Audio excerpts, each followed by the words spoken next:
বড় ঘটনা ঘটলো পশ্চিম মেদিনীপুর জেলার দাসপুর থানার সাগরপুর এলাকায়। সেখানে চলছিল গ্রামের পুজো, আর সেখানেই শুরু হয় মদ্যপ অবস্থায় গন্ডগোল। গোলমাল চলতে চলতে তা বিশাল আকার ধারণ করে। ঘটনার খবর যায় দাসপুর থানায়। খবর পেয়ে উপস্থিত হয় দাসপুর থানার পুলিশ ও তারা পরিস্থিতি নিয়ন্ত্রণে আনার চেষ্টা করে। ঠিক সেই সময় এক যুবক মন্দিরের আটচালাতে পড়ে যায়। অনেকের দাবি পুলিশ ওই যুবককে মেরেছে, তাই সে পড়ে গেছে। ওই ব্যক্তিকে চিকিৎসার জন্য কলকাতায় পাঠানো হয়। অপরদিকে পুলিশের দাবি নিজেদের মধ্যে গন্ডগোল করতে করতেই পরিণতি হয়েছে। এলাকার পুজো দেখতে আসা মানুষ পুলিশকে ঘিরে ফেলে। শুরু হয় পুলিশের সঙ্গে তুমুল গন্ডগোল।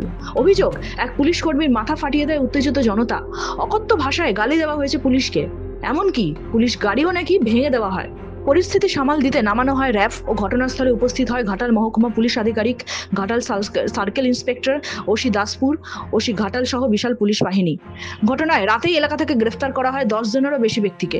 এলাকায় রয়েছে বিশাল পুলিশ বাহিনী। ঘটনায় রীতিমতো চাঞ্চল্য ছড়িয়েছে এলাকায়। পশ্চিম মেদিনীপুর থেকে নিজস্ব প্রতিনিধির রিপোর্ট, এএনএম নিউজ।